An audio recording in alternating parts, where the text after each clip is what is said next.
자, 여러분 안녕하세요. 황진방입니다. 자, 이번 제43강 송금 파트입니다. 송금 파트는 3개의 파트로 나누어서 진행할 예정이고요. 아마 송금 파트가 아마 30분 넘을 거예요. 한 강의당. 거의 1시간 가까이 잡아야 될 수도 있기 때문에 그래서 중요한 내용, 그 다음에 핵심 내용 위주로 한번 해보도록 하겠습니다. 자, 송금은요. 간단하게 얘기하자면은 이거예요. 어떤 거냐면은 비용이죠. 근데 비용인데 이제 비용으로 인정되는 부분이 있고 그리고 비용으로서 인정이 안 되는 부분이 있어요. 근데 만약에 비용으로서 이제 인정이 된다면은 손비로 보는 거죠. 그래서 송금 산입이 돼요. 근데 비용으로서 인정이 안 된다라고 하면은 송금 불산입이 됩니다. 그렇기 때문에 특히 이제 송금인 경우에는 이제 비용으로 인정될 수 있는 부분과 인정 안 되는 부분을 상당히 엄격하게 봐요. 왜냐면은 이제 입금과 다르게 그 송금은 이제 비용 사항도 많고 그리고 비용은 세금을 줄여주는 능력이 있기 때문에 그래서 웬만큼 송금 불산입으로 잡으려는 그러한 의지가 조금 보일 수도 있는 사항이기 때문에 그래서 이러한 송금의 종류 그 다음에 각 계정에 따른 세무 조정 어떻게 하는지에 대해서 한번 보도록 하겠습니다. 자, 첫 번째 줄. 자, 한번 읽어보겠습니다. 송금은 회계로 따지면 비용이 되는 거고요. 법인세법에서 송금은 이제 세무서 입장에서 세금을 낮춰주는 능력이 있으니 전액 비용으로 인정하지 않거나 증빙이 없거나 개인적 사용하는 것 등 부당한 행동에 대한 비용은 인정하지 않는다. 왜냐? 이 사유로 인한 거죠. 이런 의미입니다. 그렇기 때문에 두 번째 줄 끝에 송금은 각 비용에 대하여 송금액 인정 범위 및 가다 비용에 대한 비용 인정을 하지 않는 등 몇 개의 개정 과목에 대해 법인세법상 한도 금액을 배워보기로 하고요. 회계관리 1급에서는 문제 연습 과정을 위해 K랩 프로그램을 이용한 문제 연습과 과정을 알아보는 걸로 하겠습니다. 자, 여러분들이 만약에 이 송금 파트에 K랩으로 인해서 뭐 그냥 보기 싫다라고 하면은 다른 강의 찾으시면 되고 저는 이제 K랩을 쓰는 이유가 뭐냐면은 K랩이 어떻게 되는지 1년의 과정을 다 파악이 돼요. 그렇기 때문에 뭐 비록 수기로 이제 계산을 해서 하는 거긴 하지만 이게 K랩 프로그램을 보면서 이렇게 해서 이렇게 수기로 계산이 되는구나 라는 부분을 이렇게 이제 매치를 하면서 본다고 하면은 충분히 가능한 부분이 돼요. 그리고 문제 자체가 크게 어렵게 나오는 부분도 아니기 때문에 이 송금 부분은 여러분들 회계의 기초를 잡는데 또 이제 크게 문제는 없다고 저는 생각을 하고 있어요. 자, 그렇기 때문에 자, 한번 봅시다. 자, 송금이 뭐냐? 자, 한번 설명해 보도록 하겠습니다. 자, 1번입니다. 송금은 회계상 비용을 의미합니다. 근데 이제 법인의 순자산을 감소시키는 거래로 인하여 발생하는 손비, 그러니까 손실과 비용을 합쳐서 이걸 손비라고 불러요.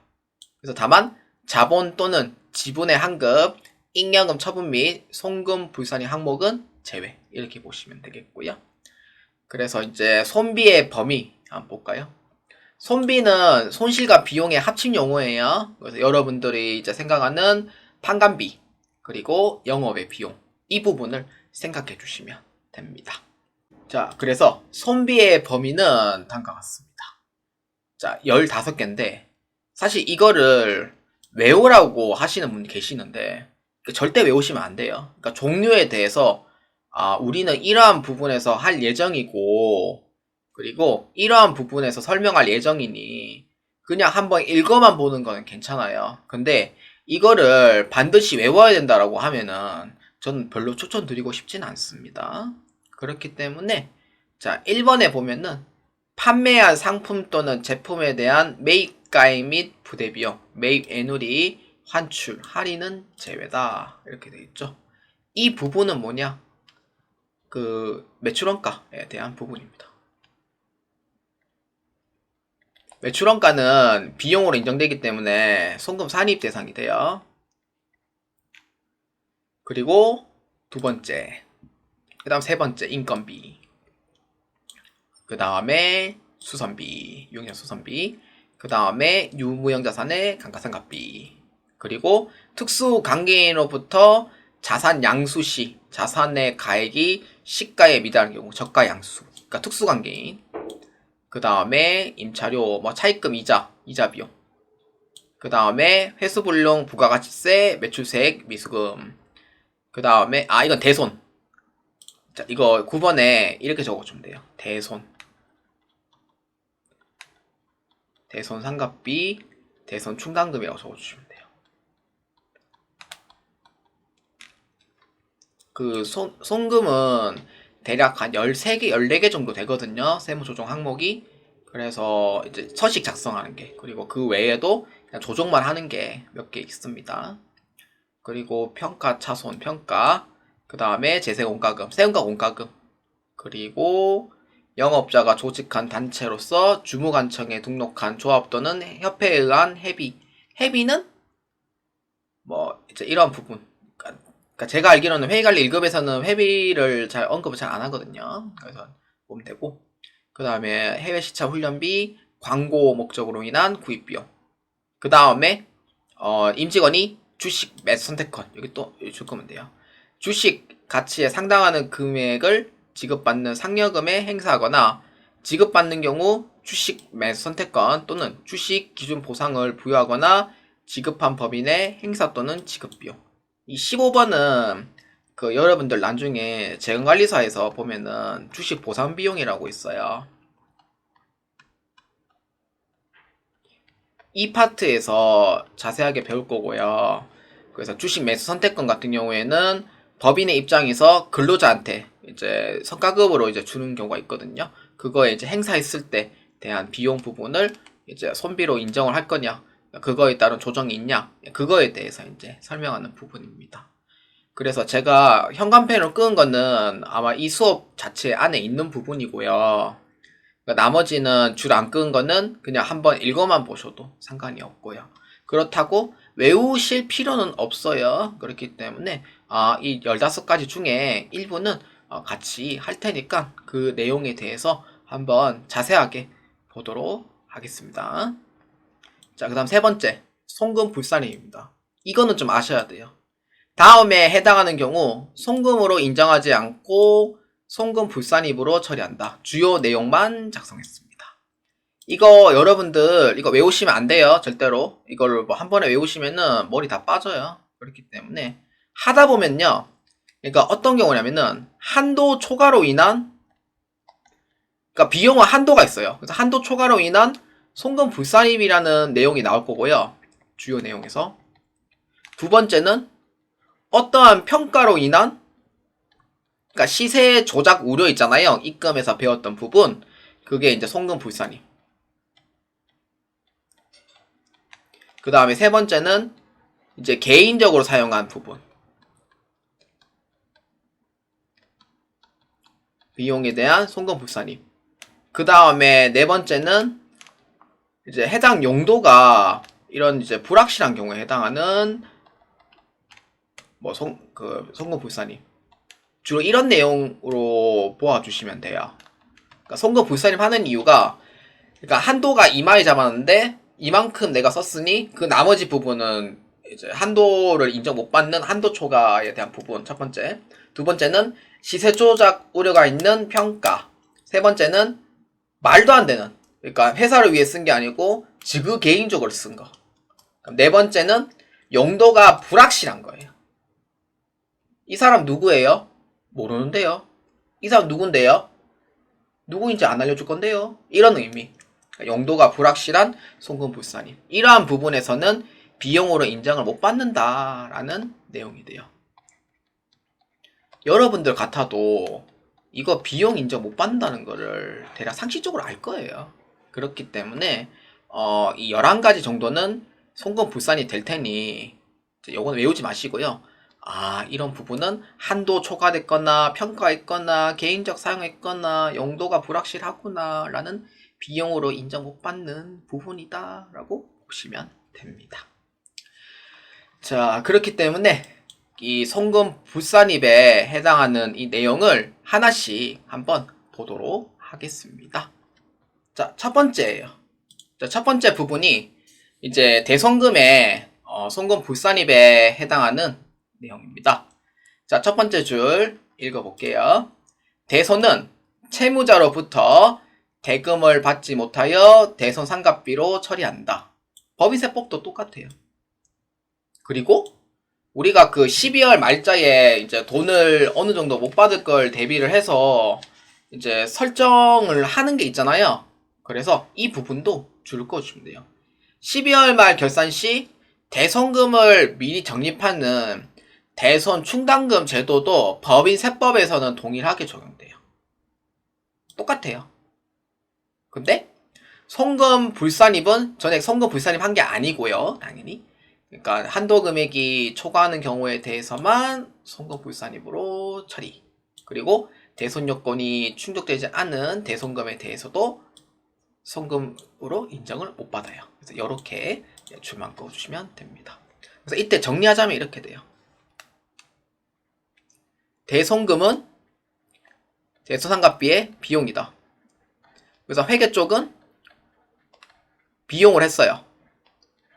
근데 세무 쪽도 검토를 해보니 비용이 맞아요. 이럴 때는 손비로 인정이 돼서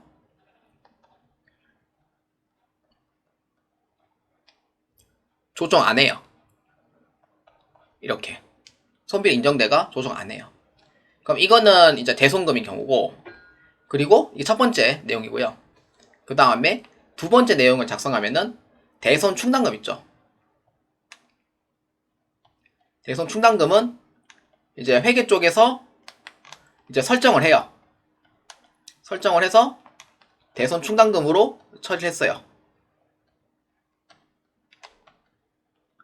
뭐 한 400원을 했다고 쳐요. 그 다음에 두 번째는 대손 충당금을 세무 쪽으로 잡아요.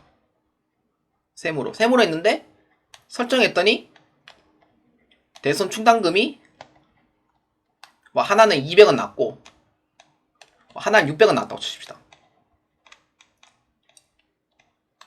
똑같은 비용이잖아요. 똑같은 비용을 처리했어요. 당연히. 근데 뭐가 달라요? 그렇죠. 금액이 다르죠. 금액이 다르니까 조정을 해야 안 해요? 조정을 하는 거예요. 물론 이 두 가지 사항은 전부 다 결산 조정 사항이에요. 근데 세무 쪽 기준과 회계 쪽에서 설정했는 금액이 달라요. 다르죠. 그럼 다르면 어떻게 돼요? 그렇죠. 세무 조정을 해주는 거예요. 그래서 이때 다르면은 어떻게? 강제 조정 사항으로 바뀌는 거예요. 이렇게. 그러니까 이런 개념이라고 보아주시면 돼요. 그렇기 때문에 이제 대손금이 같은 경우에는 조정 안 하는데 대손 충당금은 같을 수가 없거든요. 대체로 같으면 좋겠지만 그렇기 때문에 이러한 경우에 대해서 이제 설정을 했을 때 회계 쪽은 400원 했고요. 세무 쪽은 200원 하면은 자, 세무 쪽의 기준이에요. 자, 세무 쪽은 200원만 비용으로 인정을 하되 나머지 200원은 회계 쪽에 200원은 초과됐죠. 뭐예요? 한도 초과죠. 비용으로 인정돼야 안 돼요? 이때는 비용으로 인정 못 받아요. 그래서 뭘로 처리할 거냐? 송금 불산입으로 처리할 거예요. 그러니까 세무 쪽 기준에서 200원까지만 비용으로 보되 회계 쪽은 400원 넣어놨단 말이에요. 그러면 나머지 200원은 인정받아야 못 받아요? 세무 기준에서는 못 받는 거죠. 너무 과하게 설정했는 거예요. 너무 과하게 설정했으니 어떻게 돼요? 비용 인정 못 받으니 송금 불산입이 되는 거예요. 이거는 돈이 나갔어요? 안 나갔어요? 대손 설정은 돈이 안 나가죠. 그렇기 때문에 유보로 처리돼요. 그리고 하나 더. 자, 회계 쪽은 똑같이 400원 했어요. 세무 쪽은 600원 했어요. 기준점이. 자, 그러면은 한도가 어떻게 돼요? 600원이 더 많죠, 세무 쪽이. 그러면은 한도가 초과됐어요? 한도 미달이에요? 한도 미달이죠. 이 부분에 대해서는 비용으로 이렇게 뭐 조정하거나 그런 건 없습니다. 세무 조정 안 하는 거예요. 비용이 세무 조정을 하지 않는다라고 보면 돼요. 그래서 비용이 그러니까 이런 의미인 거예요. 같은 비용인데도 불구하고 금액이 다르면은 강제사항으로 조정을 한단 말이에요. 근데 세무 쪽 금액이 기준을 봤을 때 적어요. 그러면은 나머지 금액은 비용으로서 인정 못 받는 거예요. 송금 불산임이 되는 거고.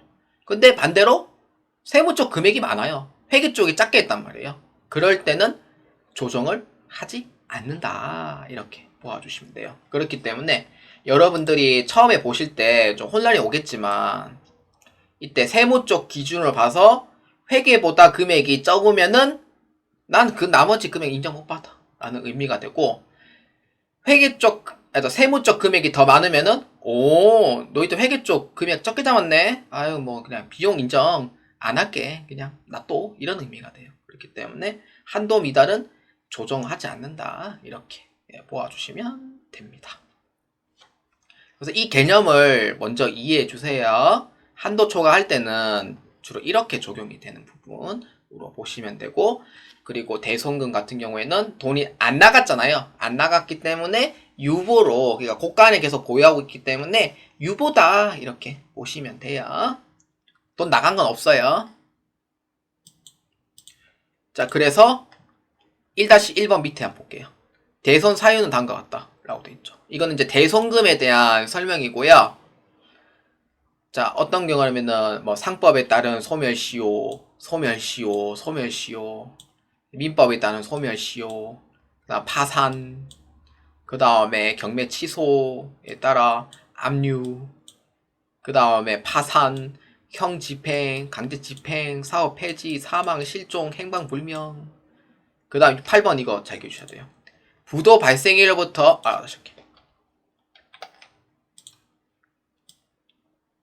이거 8번 잘 읽으셔야 돼요. 부도 발생일로부터 6개월이 이상 지난 수표 또는 어음상의 채권 및 외상매출금. 외상매출금은 중소기업만 해당이 되고요. 저당권을 설정하고 있는 경우에는 하면 안 돼요. 왜냐면은 그 받는 순위가 정해져 있기 때문에 저당권은 인정 안 해요. 그렇기 때문에 예를 들어서 4월 26일에 대손이 그러니까 부도가 확정이 됐어요. 그러면은 4월 26일에 입력하는 게 아니고 그 6개월 후인 10월 27일에 입력을 하셔야 돼요. 그러니까 이렇게 보시면 돼요. 1월 1일부터 6월 30일 사이에 발생한 대손은 이제 6개월이 경과 후니까 이제 손비로 인정을 하되, 7월 1일부터 12월 말에 생기는 대손은 이번 연도의 대손이 아닌 거예요. 그렇기 때문에 손비로 인정을 못 받는 거예요.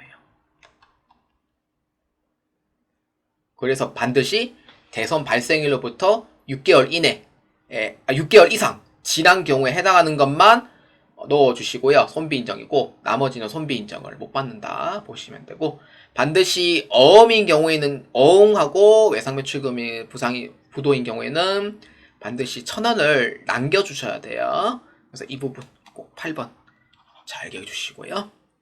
그 다음에 9번 뭐 미수금인데 외상매출금이 미수금인데 회수기 2년 이상 지난 외상매출금, 특수관계인 제외예요. 그다음 재판상 화외, 이것도 못 봐서요. 합의죠 말 그대로. 회수기일이 6개월 지난 채권 중 30만원 이하, 이게 20만원 했다가 금액이 올랐어요. 30만원. 그래서 이렇게 보아줍니다. 제가 여기 현관펜 칠한 거 있잖아요. 그것만 보시면 돼요. 사유를. 우리가 8번 특히 잘 기억해 주시고요. 자, 그래서 이 문제를 보면서 한번 제 예시를 한번 해보도록 할게요. 그러니까 이제 제가 얘기했듯이 K랩이랑 같이 본다고 했기 때문에 뭐 보기 싫으면 안 보셔도 돼요. 다른 강의 찾으셔도 되고. 그래서 저는 이걸로 통해서 이제 이 과정에 대해서 한번 설명해 볼게요. 자, 그리고 제가 하나 잊어버린 게 있는데, 그 대손금에 대해서 보면은 아까 이 소멸시효라고 돼 있잖아요. 여기 소멸시효로 되어 있는 부분은요. 이거는 이제 소멸시효가 만약에 완성되었다고 하면은 이거는 이제 신고 조정 사항이 돼요. 그래서 이 부분에 대해서는 무조건 송금 산입으로 처리하셔야 돼요. 근데 5번부터 11번까지는 결산 조정 사항이에요. 그래서 결산서상에 손익계산서 있죠. 손익계산서에 그 대손 충당금이나 대손 상각비에 이게 상계 반영이 돼 있어야 돼요. 그렇기 때문에 반영이 돼 있어야지만 손비 인정이 돼요. 근데 그렇지 않으면은 송금 불산이 전액으로 다 처리를 꼭 해주셔야 돼요. 그래서 이 부분도 같이 꼭 적어주시기 바랍니다. 자, 전산세무 1급 115회차 문제로 한번 연습해 보도록 할게요. 자, 여러분들이 아까 제가 얘기했던 대손금. 대손금은 소멸시효 완성, 그 다음에 파산, 그 다음에 형집행, 그 다음에 사망실종, 그리고 부도. 부도는 발생일로부터 6개월 이후에 해당이 돼요. 이런 경우에 만약에 이제 비용으로 처리돼 있다 라고 하면은 세무 쪽에서는 손비로 인정을 한다고 했었어요. 근데 이때 이 대손금은 대손 충당금과 회계 처리할 때 상계 처리할 수도 있는 사항이기 때문에 그 부분은 제외하고 대손금인 경우에 이렇게 되겠죠. 근데 소멸시효 완성은 완성될 때 이때는 이제 손비로 해가지고 송금 산입 이렇게 해주시면 되고 나머지는 결산 조정 사항이다 라고 얘기를 했었죠. 자, 그렇기 때문에 자 한번 봅시다. 자, 다음에 자료를 참고하여 대손 충당금 및 대손금 조정 명세서 메뉴를 작성하고 소득금액 조정 합계표 명세서에 세무 조정을 반영하시오입니다. 단 소득금액 조정 합계표 명세서의 소득 명세는 생략합니다. 자, 이때 보면은 첫 번째는요. 단기 대손 충당금 내역이에요. 그러니까 12월 31일에 그 여러분들 재무상태표에 보면은 대손 충당금 있죠. 이 잔액을 뜻하는 거예요. 그렇기 때문에 이거를 T자로 그려요. 이렇게 T자로 그리고 자, 여기에 우리가 이제 회계 쪽 금액이 얼마 있는지 이렇게 딱 결정을 해놔요. 그러니까 문제에서는 이렇게 나와요. T자를 그려가지고. 그래서 정기 2월, 그 다음에 여기 참여되어 있는 거는 대손 발생된 금액이에요. 대손 발생된 금액, 그리고 12월 31일자에 단기 설정한 금액. 그리고 차기 2월 금액인 거예요. 그러니까 이거는 대손 상각비와 보충법에 의해서 설정을 한 거죠. 이렇게 봐요. 이렇게 보고 자, 그러면은 회계 쪽 금액은 어떻게 볼 거냐? 대손 충당금을 내가 현재 항아리 신주단지에 있는 총 금액으로 결정을 하게 돼요. 그래서 이걸로 보시면 돼요. 차기 2월. 이걸로 회사 계상액을 잡아주시면 돼요. 그래서 얼마냐면은 회계 금액은 2,100만 원이 있다는 의미가 돼요. 그래서 무조건 차기 2월 금액으로 보셔야 돼요. 이렇게 잡아요. 그리고 이제 대손 충당금에 있는 세무 금액은 어떻게 되냐? 자, 이거에 대해서 한번 설명해 보도록 할게요. 자, 대손 충당금에 있는 세무 금액은요. 산식은 다음과 같습니다. 어떻게 되냐면은 자, 1번. 이 채권 금액에 플러스 마이너스 송금 산입 금액과 송금 불산입에 해당하는 세무 조정 유보 금액으로 해가지고 이 금액을 다 합쳐요. 이렇게 채권에 해당하는 부분 합쳐가지고 여기에서 대손율을 설정을 해요. 세무에서는 그러니까 세무 쪽으로 계산하는 방식은 산식이 이렇게 잡혀 있는 거예요. 대손율을. 그래서 얼마냐면은 1% 또는 대손 실적률을 해가지고 그 중에 큰 금액을 잡은 거예요. 이렇게 산식을 이렇게 그 중에 큰 금액 잡고, 그리고 여기 안에 있는 이제 대손이 아닌 부분이 있을 거예요. 문제는 안 나와요. 그런 부분은 다 차감시켜주면 돼요. 그러면은 기말에 해당하는 대손 충당금 금액이 얼마 있는지 나오게 되는 거예요. 이게 산식인 거예요. 세무상으로 할 수 있는 산식은. 그래서 회계 금액도 차기 2월 금액으로 결정하고, 세무상 금액도 기말의 대손 충당금으로 해서 이 금액을 해가 비교를 하는 거예요. 이렇게 비교하는 거예요. 그렇기 때문에 문제에서 보면은 정기 대손 충당금 한도 초과에 879만 5천원이 계상되어 있다는 거는 이건 사실 그냥 설명할게요, 나중에. 근데 여기에서 대손 설정률은 1%이다 라고 되어 있죠. 그러니까 문제 나와요, 무조건. 그래서 실적률 얼마냐? 안 나와 있죠. 그럼 0% 잡으면 돼요, 실적률은. 근데 실적률을 내가 수기로 계산하는 문제는 안 나와요. 그렇기 때문에 대손 설정률은 이 중간에 큰 금액을 결정하는 거예요. 이렇게 설정을 잡을 때. 그래서 이 산식을 보고 잡는 겁니다. 이렇게 해서 자, 한번 밑에 한번 보겠습니다. 자, 답. 그러니까 세무상 잡는 방법 이렇게 돼요. 그래서 단기의 대손 충당금과 상기한 내용 있잖아요. 이 부분에 대한 설명이에요. 자, 우리는 회계 쪽에서 이 금액만큼 다 상기 처리했습니다. 어떻게? 1번 긴가의 외상매출금 1000만원, 소멸시효 완성으로 3월 31일에 대손 확정했다. 외상매출금 1000만원 있죠. 사유는 뭐예요? 소멸시효 완성. 그럼 이거는 손비 인정이 돼야 안 돼요? 손비 인정이 되죠. 세무조정은 선생님 세무조정 하라면서요. 근데 회계 처리가 이미 되어 있으면은 회계 쪽도 맞고 세무 쪽도 맞기 때문에 조정이 없어요.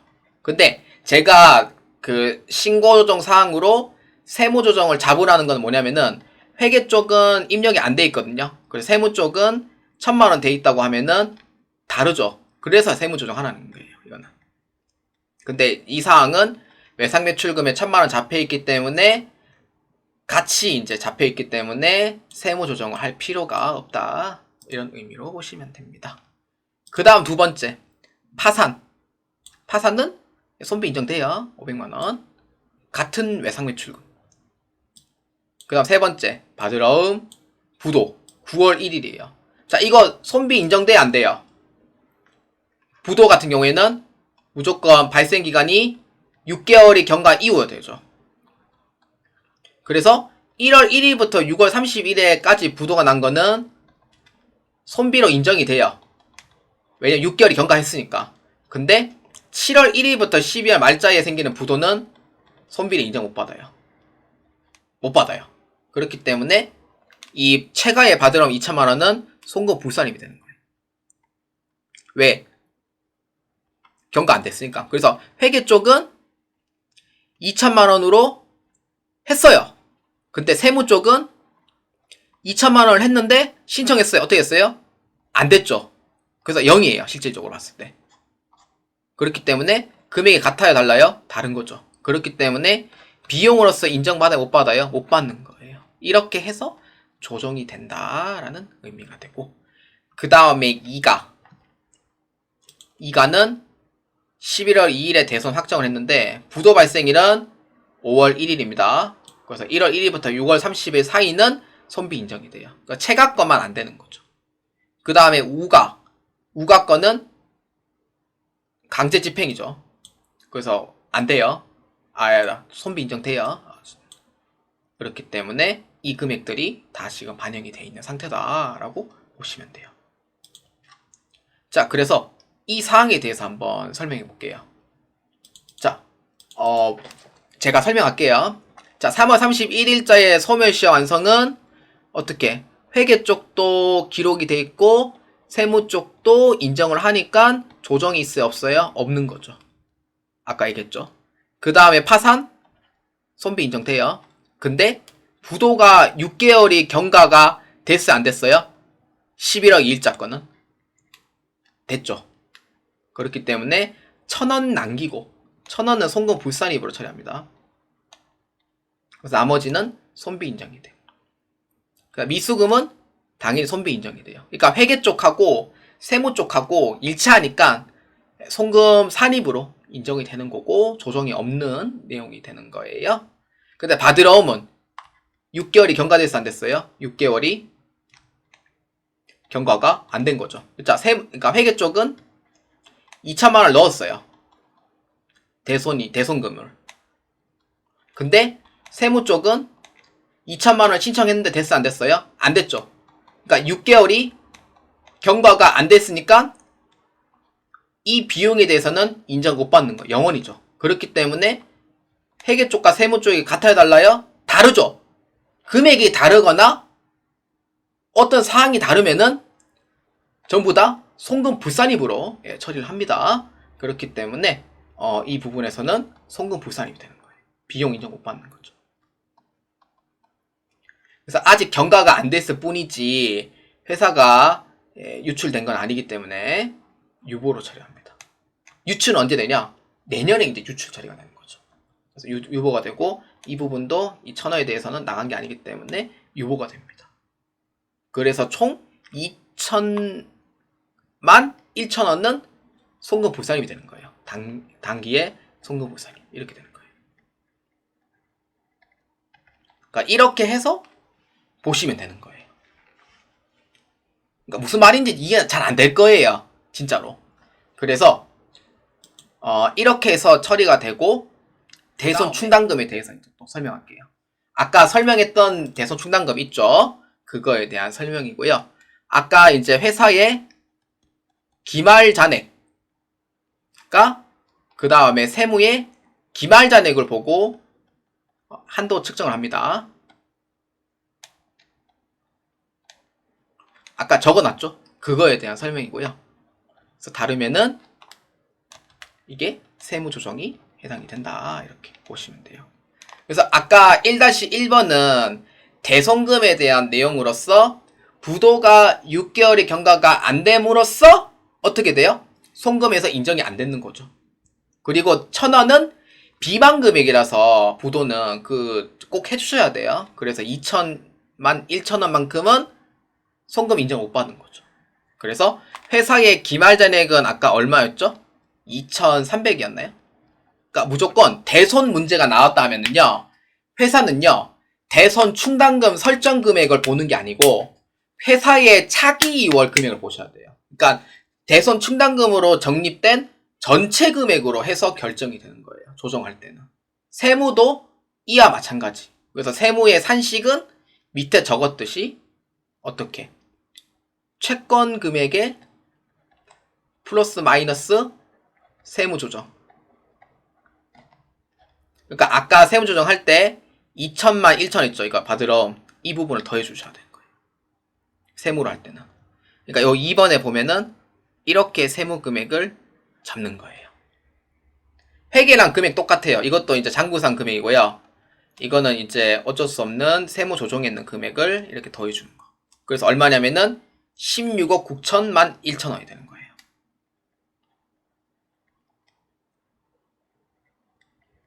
이렇게 돼요. 그 다음 곱하기 둘 중에 하나 큰 금액을 잡는 거예요. 어떻게? 1%라든지 대손 실적률 잡는다든지. 근데 1%가 더 높기 때문에 이 금액에서 1% 잡는 거예요. 이렇게. 그래서 이게 얼마냐면은 1690만 10억이 되는 거예요.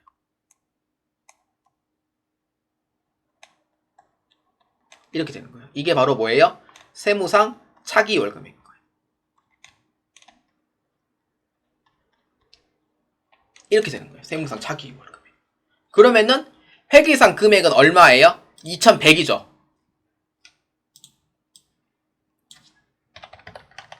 그 다음에 세무상 금액은 얼마예요? 160900110이에요.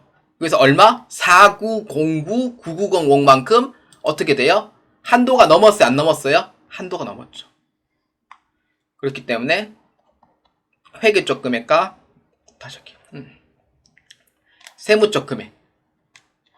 이렇게 해서 얼마? 4099000만큼 세무 쪽 기준을 봤을 때 금액이 넘었어요? 안 넘었어요? 금액이 한참 넘었죠. 그렇기 때문에 비용으로 인정돼야 안 돼요? 비용으로 인정 안 되는 거예요. 그렇기 때문에 송금 불산입으로 처리를 하고 회사에서 유출돼서 안 됐어요? 유출이 안 된 거기 때문에 유보 발생으로 해가지고 소득 처분을 한다라고 보시면 되겠습니다.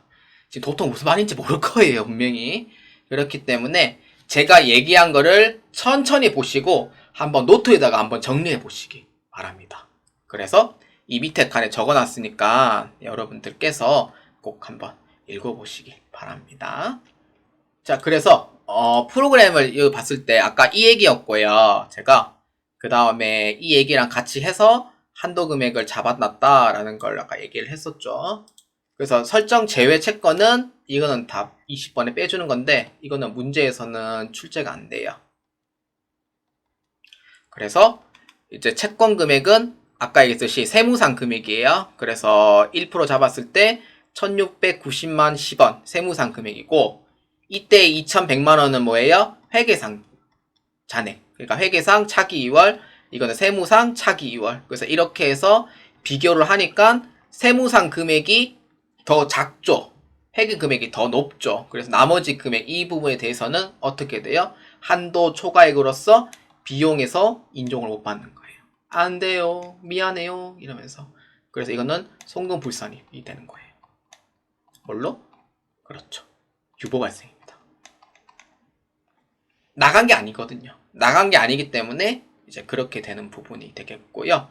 요 입금 산입 조정은 이거는 문제는 안 나오는데 만약에 이제 문제가 나온다 하면은 이거는 기초금액에서 조정을 하는 거기 때문에 그래서 이거는 내년에 이거는 소멸해가지고 유보감소로 해주는 게 있어요. 송금 산입이에요, 이거는. 그래서 이렇게 해서 소득 처분을 해주고요. 그래서 조정 등록은 세 군데 잡아주면 돼요. 우리가 알아야 될 부분은 사실 이 부분은 굳이 아실 필요는 없고요. 이 부분은 아셔야 돼요.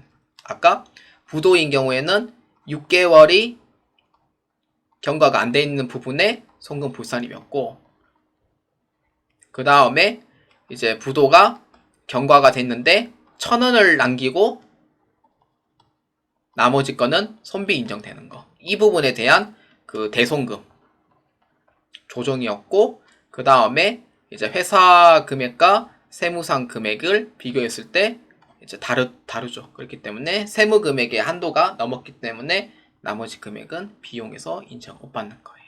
그래서 세 개 다 뭘로? 유보 발생으로 해서 처리해 주시면 됩니다. 대손은 돈이 안 나간 거예요. 그렇기 때문에 유보 발생으로 처리한다라고 보시면 되겠습니다. 그래서 얘기했듯이 그러니까 한번 또 돌려보시고 천천히 한번 보세요. 이 과정에서 회계 쪽은 대손 충당금이 이 금액과 이 금액의 과정에서 비교하는 거구나 라는 거하고 그럼 대손금은 특히 부도만 조심하면 돼요. 부도가 6개월이 경과가 안 됐으니 비용 인정 못 받네 라고 이렇게 생각해 주시면 돼요. 그러면은 한도 초과액이 얼마 있는지 그 문제를 봤을 때 처음에는 틀릴 수 있어요. 그렇기 때문에 한 번에 맞추는 것보다는 그 1년의 과정을 천천히 한번 분석해 보시길 바랍니다. 이거 할 줄 알면은 세무 1급 할 때 프로그램 입력 딱딱딱딱 해놓고 하면은 별거 아니에요. 근데 헷갈리는 것 뿐이지. 그러니까 그런 의미로 한번 한번 복습을 꼭 해보시기 바랍니다. 분명 도움 많이 될 거예요. 저는 그렇게 생각합니다. 자, 그래서 이제 조정 명세서 이제 실무 쪽에서는 이제 이렇게 해서 이제 반영이 되는 1년의 과정이라고 보아주시면 되겠고요. 참고로 해서 보아주시면 됩니다. 자, 두 번째. 자본 거래 등으로 인한 송금 불산입이에요. 자, 첫 번째 줄. 자본 거래 등으로 인한 입금 불산입은 주식 발행 초과금과 감자 차익이라고 했었죠. 그러니까 이 부분은 뭐예요? 자본 잠시. 야, 수익 하지 마. 라고 했었잖아요. 회사 망해요. 이렇게 해서 세금 더 뜯다가는 안 된다고 판단한 거예요. 그래서 자본 잠식의 방지를 위해서 아유, 네, 이거 수익 안 잡을게요. 라는 의미가 되는 거죠.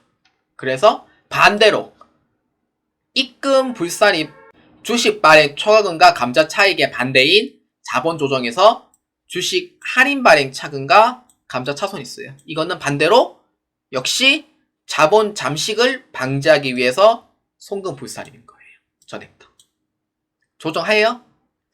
잘 돼 있으면은 조정하지 않는데 이제 명목상 송금 불살입이다 라는 것만 알고 계시면 됩니다. 자, 그 다음 세 번째. 세금과 공과금 조정 명세서입니다. 이 파트만 하고 그 다음 파트로 넘어가도록 하겠습니다. 자, 첫 번째. 세금과 공과금은 결산 조정 사항입니다. 대손도 결산 조정 사항이고요. 세금과 공과금도 결산 조정 사항이에요. 근데 일부는 내가 안만 봐도 비용으로 인정 못하겠어 라는 게 있어요. 그렇기 때문에 오른쪽 줄에서 줄 거면 돼요. 세무 기준에서 세금과 공과금으로 인정할 수 없는 경우 송금으로 인정 안 한다 라는 거예요. 내가 안만 봐도 이건 송금 아니야 라는 의미가 몇 개가 있어요. 내가 봐도 이건 아니다. 그런 걸 이제 구분해 주시면 됩니다.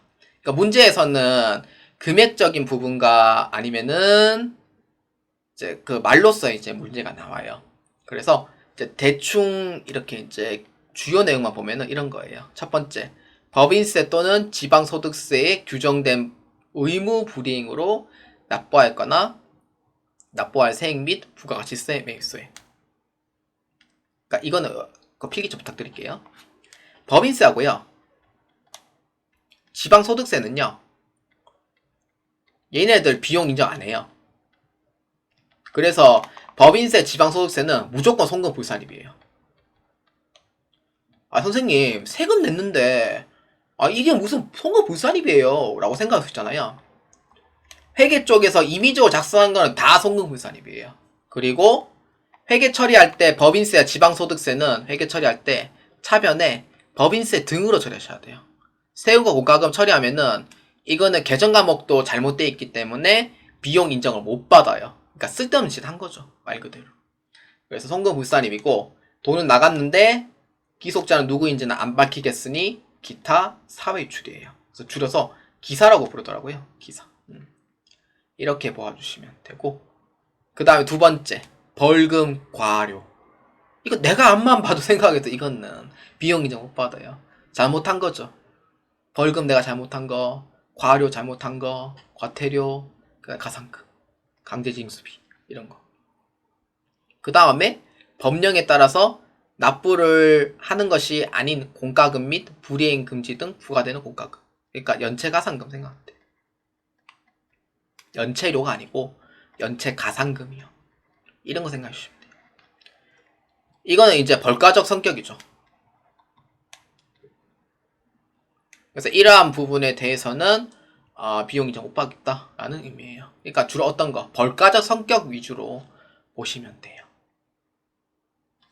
그래서 세금과 공과금 조정 명세서는 어떤 게 비용이 인정되고 어떤 게 비용이 인정이 안 되는지 한번 봅시다. 자, 첫 번째, 원래부터 공제되지 않은 매입세액이에요. 뭐 이거는 부가가치세 매입세액의 사유긴 한데 이거 이제 법인세법에서는 송금으로 인정이 돼요. 그러니까 다시 설명하자면은 이런 거예요. 여기 봤을 때는요, 그 부가가치세법에 의해서 불공 처리되는 부분이에요. 얘 빼고. 그런데 법인세에서 어떻게 돼요? 비용을 인정해주겠다 라는 의미가 돼요. 근데 부가가치세법에서 불공되어 있는 거를 여기서까지도 불공으로 해야 되는 경우가 있어요.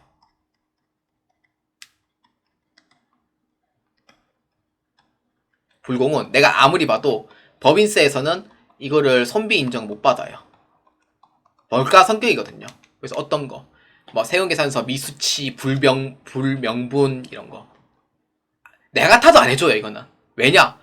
잘못한 거를 비용으로 인정받을 수 있는 건 안 돼요. 룰 위반이에요. 게다가 그래서 이제 뭐 불명분, 그 다음 사업자 등록점 매입세, 사업과 관련이 없는 매입세, 그러니까 자기 개인적으로 이제 매입을 한 거죠. 그런 건 당연히 법인세 쪽에서도 손비 인정이 안 돼요. 당연히 벌가적 성격이니까 의무불이행이잖아요. 의무불이행이고 게다가 그거에 따른 가산금도 당연히 송금으로 인정 못 받는 거예요. 그러니까 세금과 공과금 명세서는요.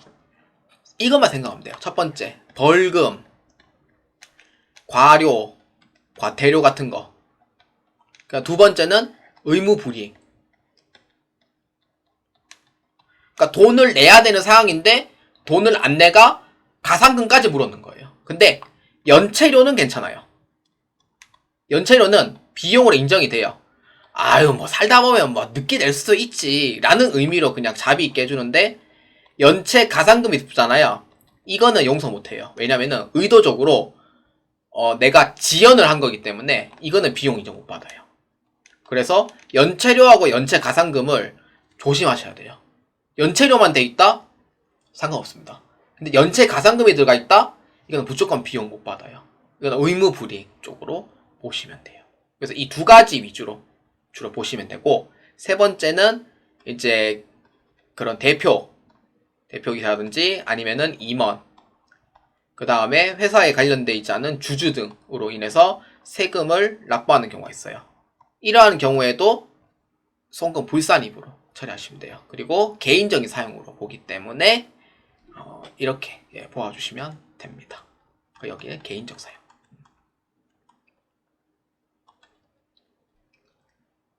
그래서 주로 세 가지 위주로 이렇게 숙지해 주시면 됩니다. 자, 이 연습 문제 한번 봅시다. 세금과 공과금 명세서입니다. 여러분들이 이 문제를 말로써 나오는 거예요. 그러니까 이거를 내가 딱 구분하고 야 내가 봐도 이건 아니다 이러면은 송금 불산입이 맞는 거예요. 이해되시죠? 자 봅시다. 다음은 손익계산서 및 제조원가 명세서상 세금과 공가로 비용 계상된 자료입니다. 관련 세무 조정을 하고 세금과 공과금 명세서를 작성하시오. 단 반드시 모든 내용을 세금과 공과금 명세서에 입력하고 송금 산입 표시를 송금 불산입 표시를 하시오라고 되어 있습니다. 여기서 하면 돼요. 송금 불산입. 어떤 거냐? 자, 내가 봐도 아니다 싶은 거는 맞아요. 여러분 생각에 맞아요. 어떤 거? 취득세. 토지의 취득에 따른 취득세. 선생님, 취득세는 토지금액에 포함 아닙니까? 맞아요. 이것도 당연히 세금 공과금을 처리할 수 있어요? 못하는 거죠. 그래서 이 부분.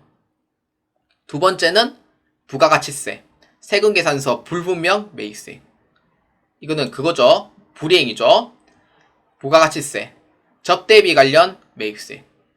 접대비 관련 매입세액을 무슨 세금과 공과금에 넣어요. 이거는 접대비 쪽으로 이동을 해야 되는 거죠. 그 다음에 간주임대료는 간주임대료에 대한 부가가치세. 뭐 이런 부분에서는 세금과 공과금 인정이 되죠. 그 다음에 회비. 회비는 주무관청에 등록된 회비는 선비 인정됩니다. 그래서 이건 상관이 없고요. 그 다음에 지체상금. 거래처에 대한 납품을 지연하고 부담한 금액. 지연으로 인해서 하는 부분은 단순 지연이기 때문에 해당 사항이 없어요. 그리고 폐수 배출 부담금. 이거는 벌가 성격입니다. 그리고 산재보험료, 납부 지체에 따른 연체료. 연체료는 단순 그냥 어쩌다 못 낼 수도 있지 라는 의미로 해석해주면 되고요. 만약에 가산금까지 붙는다 하면은 이건 의도적으로 안 한 거죠. 그렇기 때문에 송금으로 인정을 못 받는다 라고 보시면 돼요. 자, 좀 정정할게요. 여기 회비 있죠? 주무관청. 주무관청의 회비는 특별회비는 이거는 세공과금 인정 안 돼요. 네, 아까 되는 줄 알았는데 안 되더라고요. 그래서 이거 빼면 돼요. 자, 토지의 취득에 따른 취득세는 본래 회계 쪽에서는 자산으로 처리해야 돼요. 근데 세무 쪽에서는 어떻게 해야 돼요? 자산으로 처리해야 되는 거죠. 근데 회계 쪽은 자산으로 처리하고 세무 쪽 자산이면은 상호가 일치하기 때문에 조정을 하진 않아요. 근데 회계 쪽에서는 뭘로 했어요? 비용을 했죠. 근데 세무 쪽은 토지에 대한 취득세는 자산 처리하도록 명하고 있어요. 다르죠. 그렇기 때문에 비용으로 인정이 돼야 안 돼요? 세무 조정을 해야 되는 상황이고 이거에 따른 비용으로는 인정 못하는 거죠. 자산이기 때문에. 그래서 송금 불산입이 되는 거예요. 소득 처분을 뭘로 해야 될까요? 돈 나갔어요. 세금과 원가금은 돈 나가는 쪽이에요, 원래는. 근데 토지에 대한 취득세는 돈이 나갔어요, 안 나갔어요? 토지의 금액에 포함되어 있으니까 안에 스며 들어가 있는 거죠. 그렇기 때문에 유보가 되는 거예요. 이렇게. 토지는 돈 나간 게 아니에요. 같이 토지 안에 금액이 스며 들어가 있는 거잖아요. 납부했는 건 맞는데 토지 안에 스며 들어가 있는 거기 때문에 유보인 거예요. 그래서 이런 경우고, 세금계산서 불분의 매입세액은 지시 불이행이죠. 그렇기 때문에 송금불산임이고, 이거는 돈 나갔죠. 근데 기속자는 누구인지는 안 밝히겠다라고 해서 기타 사유출인 거예요. 접대비 간주 임대료는 관계없어요. 아까 얘기했듯이. 주무관청은 이거는 이제 손비 인정 못 받아요.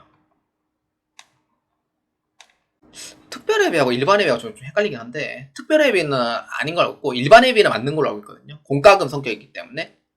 송금불산임이고 이것도 돈이 나간 거죠. 그래서 기속자는 누구인지 안 따질 테니 기타 사유출. 폐수배출 부담금은 벌가금이에요. 폐수를 몰래 강에다 흘리면 안 됩니다, 절대로. 이거는 나중에 심하면은 사업장 폐쇄예요. 그렇기 때문에 벌가 성격이기 때문에 송금불산임인 거예요. 그래서 이런 부분은 돈은 나갔죠. 근데 기속자는 누구인지는 안 밝히겠다라고 해서 기타 사유출로 처리해 주시면 됩니다. 그래서 이렇게 해서 묻는 문제가 출제가 되니까 여러분들 어렵지 않게 보아주시면 되겠습니다. 자, 그래서 세금과 공과금에 대한 부분은 이제 아까 얘기했듯이 이제 토지 취득에 대한 부분은 이제 본래 자산에 포함시켜야 되는데 그 지시 불이행이죠. 불이행으로 봐도 되겠네요. 불이행이니까 송금불산임. 세금계산서 불분명 매입세액은 불이행으로서 송금불산임.